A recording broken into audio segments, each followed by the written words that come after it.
የሆነ መንፈስ እናንተ ውስጥ ሲገባ አራት ባህሪ ነው የሚኖራችሁ። እንቅልፍ እምቢ ይለኛል የምትሉ ሰዎች ሰላም ውድ የዝግዛችሁ ቤተሰቦች እንደምቆያችሁኝ፣ በዚህ ቪዲዮ ላይ ብዙ የምትማሩበት በቪዲዮ መጨረሻ ላይ ደግሞ አዳምጣችሁ ራሳችሁን የምትፈትሹበት የምትመረምሩበት ትልቅ አስተማሪ ቪዲዮ ነው።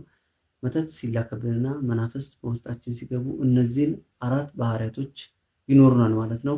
እነዚህ አራት ባህሪያቶች ምንድናቸው የሚለውን ነገር መምህራችን በደንብ አብራርቶ በዚህ ቪዲዮ ይዤላችሁ መጥቻለሁ። በቀጣይ ደግሞ በተጨማሪ እንቅልፍ እምቢ ያለን፣ እንቅልፍ አጣሁኝ፣ ቁጭ ብዬ ነው ማድረው ለምንል ወይ ደግሞ ለሁላችንም ለእህት ለወንድሞች ይህ ቪዲዮ ትልቅ መፍትሄና አስተማሪ ነው። እንቅልፍ በሰላም ተኝተን ለማደር ብቻ ሳይሆን ከእግዚአብሔር መልእክት ለመቀበል ይህ ቪዲዮ ትልቅ አስተማሪ ነው። እስከ መጨረሻው አብራችሁን ቆዩ። ላይክ፣ ሰብስክራይብ፣ ሼር በማድረግ ቤተሰብ ይሁኑ። መልካም ቆይታ። መተት ሲላክባችሁ የሆነ መንፈስ እናንተ ውስጥ ሲገባ አራት ባህሪ ነው የሚኖራችሁ። ሶስት ባህሪ፣ አራተኛው የራሳችሁ ነው። አንደኛ የሰይጣኑ የራሱ ባህሪ አለ። ሁለተኛ የደጋሚው፣ ሶስተኛ የአስደጋሚው፣ አራተኛ የእናንተ። ያ ማለት አባትየው አስደጋሚ ናቸው፣ ደብተራው ደጋሚ ነው፣ ሰይጣኑ ደግሞ በራሱ ክፉ ባህሪ አለው። የሁሉም ባህሪ የእናንተም ሲቀላቀል አራት ባህሪ ነው የሚኖርባችሁ። ይሄ በጣም ከባድ ነው። ስለዚህ ይሄ ልጅ ወዶ አይደለም ይሄ ሁሉ ሲፈገይ የነበረው፣ ይሄ ሁሉ ፖሊስ ሲያስቸግር፣ ይሄ ሁሉ መከራ ሲያሳይ የነበረው ወዶ አይደለም። እና አባትየው ላይም ደግሞ የጨንገር መንፈስ አለ። ከአባት የመጣው ዛር ማነስ ሲባል ጨንገር ነኝ አለ። ጨንገር ማለት ደግሞ የኃይለኝነት የዱላ የምናምን መንፈስ ነው። አዛዝኤል በሉት በቃ የጦር መንፈስ ነው። ጦረኛ መንፈስ ነው። አዛዝኤል ሁለት አይነት ነው። ሴቶችን ኩል መኳል፣ ቅድም መቀንደብና እንሾሽላ መሞቅን አስተማሪ ይላል መጽሐፈ ሄኖክ ምዕራፍ 2 መጽሐፈ ሄኖክ ላይ። ለወንዶች ደግሞ ቀስት መምዘዝን፣ ጦር መምዘዝንና ጦርነትን ኃይለኝነትን አስተማረ ይላል። ስለዚህ ጨንገር እና ጠቋር ይኸው አንድ ነው ማለት ነው። ተመሳሳይ ናቸው። አዛዝኤል ነው በተዘዋዋሪ መንገድ ማለት ነው። ይህንን መንፈስ ደግሞ አባቱ ሳይገላገሉ በመሞታቸው በጣም አዘነ እና በክርስትና ስማቸው እየጸለየ እየሰገደ አባቱን ነፃ ለማውጣት ጥረት እያደረገ ነው ያለው ከወደቁበት ከሲኦል በአባታችን በአቡነ እስትንፋሰ ክርስቶስ ስም ማለት ነው። የአባታችን የአቡነ እስትንፋሰ ክርስቶስ ቃል ኪዳን የሞቱ ሰዎችን ወደ ገነት ከሲኦል ወደ ገነት የማሸጋገር ቃል ኪዳን ነው። ለዘመዶቻቸው ይጸልዩ ነበር እሳቸው እና ንስሐ ሳይገባ የሞተ ሰው ካላችሁ ስለ አቡነ እስትንፋሰ ክርስቶስ ብላችሁ ሱባኤ ግቡለት፣ ጸልዩለት። እግዚአብሔር አንድ ቀን ሊምረው ይችላል። በምድር ላይ ያሉ ሰዎች ስለሞቱ ሰዎችም በምድር ስላሉ ሰዎችም የማዳን ተስፋ ተሰጥቷቸዋል፣ ወይም ደግሞ ፍቃድ አላቸው። እኛ አሁን ቻንስ አለን ማለት ነው። በስጋ ህይወት ያለን ሰዎች ለዚህ አጠገባችን ላሉ ሰዎችም መጸለይ፣ ለራሳችን መጸለይ እንችላለን። ስለሞቱ ሰዎችም ደግሞ በፍትሃት መልክ መጸለይ እንችላለን። እግዚአብሔር ፈቅዶልናል። ደስ አይልም? የእግዚአብሔር ስሙ የተመሰገነ ይሁን። እና ሚስቱ አሁን ያላት እረፍት የሚገርም ነው። ጠባሳዎቿን አሳየችኝ። ፎቶውን ባሳየችው ደስ ይለኝ ነበር፣ አይሆንም እንጂ ዘመዶቻቸው ስላስቸገሩ ነው። ልጁ ራሱ ጠባሳውን አሳየኝ የተመታውን። ያ ሁሉ ግን የመንፈስ ነበር፣ መንፈስ ነበር እንደዛ ሲያሳርፍባቸው የነበረው። እና ልጁ ምን አለኝ፣ አባቴና እኔ እንድንደባደብና እኔ አባቴን እንድገለው፣ ጨካኝ ነው አባቴ እንዴት ይመታኛል ብዬ በጩቤ እንድገለው ብዙ አሳስቦኝ ነበራል። በቃ እኔ አባቴን አጥፍቼው ልሙት እንዴ ብዬ ሁሉ አስቤ ነበራል። እንዴት ነው እኔ ምንም ሳላረገው ሚስቱንም እኔንም የሚጠበጥበን ምን አርገን ነው በቃ ሊገላግለው ሁሉ አስቦ ነበር። ይሄንን እንዲያስብ እንደዚህ እንዲሆኑ ነበረ አባት ምንም ሳያጠፋ ልጁን የሚመታው። ልጁ ምንም ሳያጠፋ አባት ይመታዋል። እና አልሆነም። ምንም የተፈጠረ ነገር አልነበረም። ከስጋቸው መጎዳት በስተቀር ሌላ የተፈጠረ ነገር የለም። ሊቀ መላክ ቅዱስ ሩፋኤል የሰራቸው ተአምራቶች ብዙ ናቸው። አንዱ ይሄ ነው። ቢገርማችሁ ወንድማችን በኮሜንት ላይ ከጻፈልኝ ፒን አደርገዋለሁ። ቅዱስ ሩፋኤል እንኳን ልመረዳ የጻፍከውን ኮሜንት ያለው ዩቲዩብህን ስለማውቀው ፒን አደርገዋለሁ ካገኘሁት።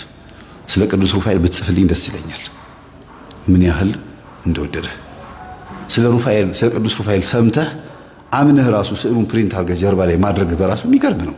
እምነት እኮ ነው።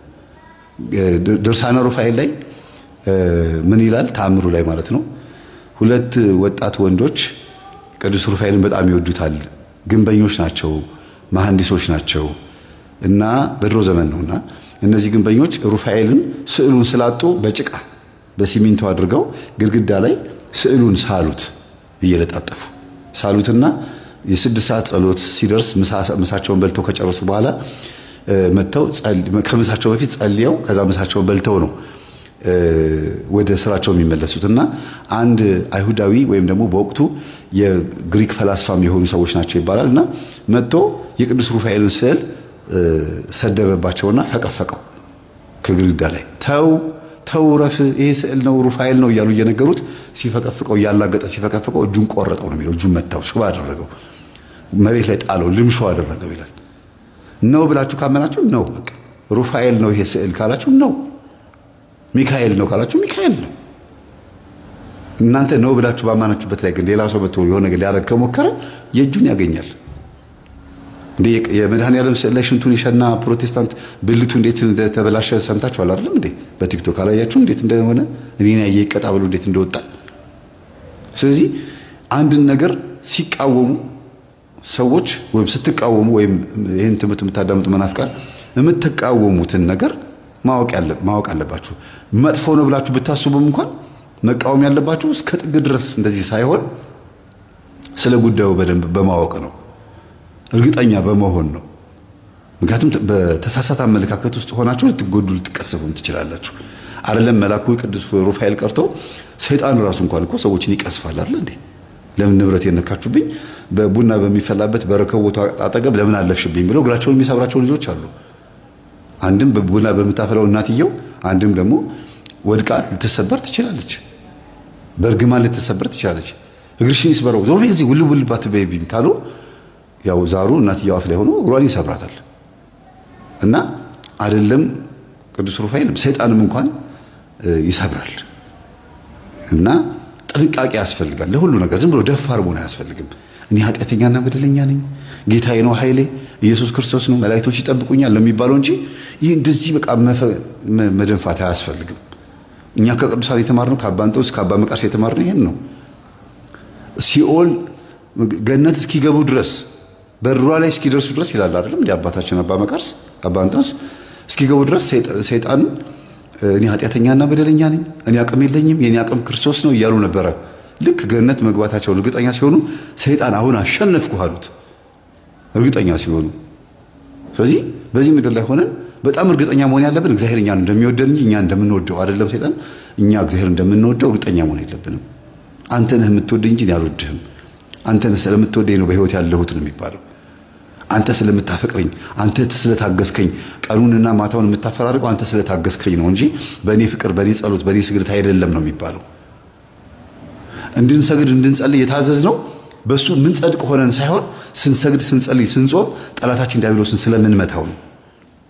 ከእግዚአብሔር ጋር በተገናኘ በእኛ ስግደት አይደለም፣ በእኛ ጸሎት፣ በእኛ በምህረቱ ነው። ግን ጾም፣ ጸሎት፣ ስግደትና ረጅም ሰዓት ቅዳሴ ያስፈልገውና ይሄ ሁሉ ልፋት፣ ትጋት ያስፈልገው ጠላታችንን እንድናሸንፍ ነው፣ ኃይል እንድናገኛ፣ ስጋችን እንዲቀደስ ነው። ይሄ ነው ልዩነቱ፣ እዚህ ጋር ነው። ይሄን ብዙ ሰው አያውቅም፣ አይረዳም። ፕሮቴስታንቶች አሁን በጾም ጸሎት ስግደት አይደለም ይሄ ሁሉ በእኛ ልፋት በእኛ ድካም አይደለም፣ አንድ ኢየሱስ አድኖናል። አድኖናል፣ በፍቃዱ አድኖናል። ከዛ በኋላ ስላለው ነገር ይህ ወገን ያለ ጾም ጸሎት በስተቀር በምንም አይወጣም አይደል ያለው ማርቆስ ወንጌል ላይ 9:26 ላይ። ስለዚህ ጾም ጸሎት ስግደት ያስፈልገው ጠላትን ለማሸነፍ ነው፣ ስጋን ለማበርታት ነው፣ ቅዱስ ለማድረግ ነው። እኔ ቅዱስ ነኝና እናንተም ቅዱሳን ሁኑ ብሏል። ቅዱስ ለመሆን ደግሞ የታዘዘውን ትእዛዝ መፈጸም አለብን። ጾሙ፣ ጸልዩ፣ ስገዱ ብሏል። ክብር ለሚገባው ክብርን ስጡ ብሏል። ክብር የሚገባው ደግሞ ስጋችንም ክብር ይገባዋል እኮ። ነገ ትንሣኤን ያህል እኮ አይደል? ነገ ዘላለም ሕይወትን ይወርሳል ወይ ደግሞ ዘላለም ሞትን ይወርሳል። ከሁለት አንዱ ነው የሚሆነው። ስለዚህ ክብር ለሚገባው ክብርን ስጡ ካለ ስጋችን ንጹህ ማድረግ አለብን። ስጋችን መከበር አለበት። ቆሻሻ ነህ አንተ ኃጢአተኛ ነህ እያልነው አናገመውም፣ አናክፋፈውም፣ አናረክሰው። ስጋው ደግሞ የምንቀበለው በሱ ስለሆነ ማለት ነው። ስለዚህ አካላችንን እናክብር። ሰውን ሄዶ በጩቤ መውጋት፣ በጥርስ ማውለቅ፣ ይሄ ሰው እንደዚህ ማድረግ የኛ አይደለም፣ የሰው ተፈጥሮ አይደለም። ይሄ ስጋችን እንዲረክስ የሚፈልግ፣ እንዲቆሽሽ የሚፈልግ፣ እንድንጎዳ የሚፈልግ ኃይል ነው ማለት ነው። ስለዚህ እግዚአብሔር ከዚህ አይነት ኃይለኝነት ያውጣን፣ ትዕግስተኞች ያድርገን፣ በትህትና እንድንኖር ያድርገን። ሰላሙ ነው። እንቅልፍ እምቢ ይለኛል የምትሉ ሰዎች ጸልያችሁ ተኙ፣ ሰግዳችሁ ተኙ። ኃይለኛ ስግደት ስገዱ፣ ላብ በላብ እስከምትሆኑ ከዛ ላጥ በሉ። የምታዩት ህልም አሪፍ ይሆናል። ሰላም እንቅልፍ ትተኛላችሁ። መልእክት ከእግዚአብሔር ትቀበላላችሁ። እንደገና ደግሞ የሚመች አልጋ ላይ አትተኙ። ስጋችሁ እንዲመቸው አታርጉ። ጥሩ ህልም ማየት የምትፈልጉ ነው። ስጋ ሲመቸው ህልም አታዩም። በእርግጥ መንፈሳዊ ህይወታችሁ ጥሩ ከሆነ ህልም በማንኛውም አልጋ ቦታ ላይ ልታዩ ትችላላችሁ። መንፈሳዊ ህይወታችሁ ጥሩ ከሆነ ግን የሚቆረቁር ቦታ ላይ ማይመች ደረቅ የሆነ ቦታ ላይ በምተኙበት ሰዓት ስጋችሁ ምቾት ሲያጣ በዛ ሰዓት ነፍሳችሁ ትላለች እና ይሄ የታወቀ ነገር ነው።